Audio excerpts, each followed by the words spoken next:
Jelas suku bunga kita sudah turun, suku bunga acuan sudah turun 125 basis poin selama tahun ini. Ya. Posisi suku bunga acuan sekarang 3,75 itu adalah yang terendah dalam sejarahnya suku bunga acuannya Bank Indonesia. Ya, ini adalah sebuah era suku bunga rendah. Ya. Yang saya kira seperti yang disampaikan oleh Bapak Gubernur Bank Indonesia, sekarang ini posisi suku bunga sudah cukup mendukung untuk pemulihan ekonomi. Dan apa yang disampaikan oleh Pak Gubernur tadi, disampaikan ke depan adalah bagaimana yang akan nanti menjadi game changer di dalam pemulihan ekonomi nasional, utamanya ada pada vaksin dan stimulus fiskal. Karena yang dimaksud, saya kira tangkapan saya, yang dimaksud dengan Pak Gubernur tadi adalah ini suku bunganya udah rendah, sudah sangat mensupport untuk pemulihan ekonomi dari sisi kebijakan moneternya. Oke, Pak, kalau dari sisi implementasi sebenarnya sejauh ini dari 125 basis point di real sendiri terlihat atau tidak sih cukup signifikan begitu dampak dan efek penurunan yang cukup dalam ini, dan era suku bunga rendah ini cukup terlihat begitu dampak terhadap pemulihan ekonomi, Pak? Kalau sejauh ini belum ya, karena memang penurunan suku bunga yang saat ini lebih mensupportnya di dalam konteks restrukturasi kreditnya, tetapi belum bisa mensupport dalam konteks memacu investasi. Ya, kan seharusnya penurunan suku bunga diharapkan akan diikuti dengan meningkatnya investasi.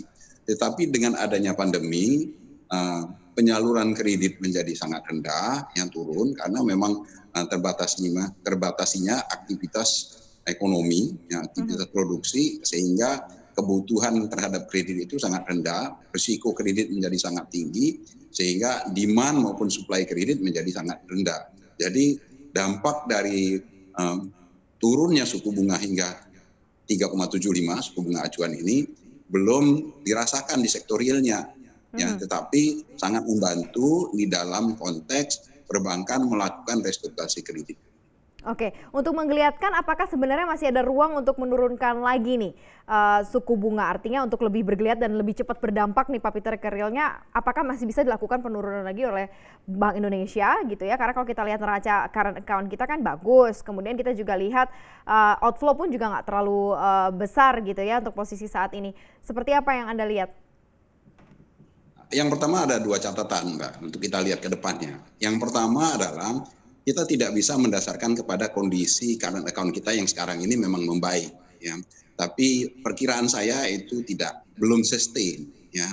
Karena kondisi current account kita yang membaik lebih disebabkan oleh import yang masih tertahan, karena pemulihan ekonomi kan belum berjalan.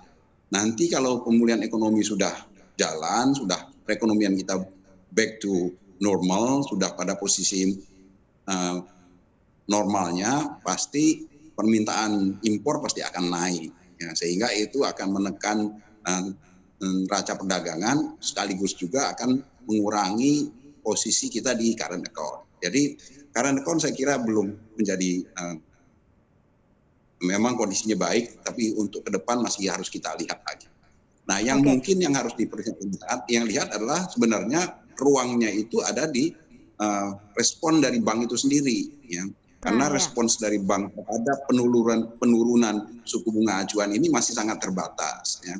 Jadi kalau kita lihat BI sudah menurunkan sebanyak 125 basis poin, dan suku bunga deposito juga sudah merespon turun di kisaran 70-80 basis poin, tetapi suku bunga kredit itu responnya masih sangat lambat, ada di kisaran 50-60 basis poin. Jadi masih ada ruang bagi perbankan untuk melakukan penyesuaian mengikuti penurunan suku bunga acuan ini.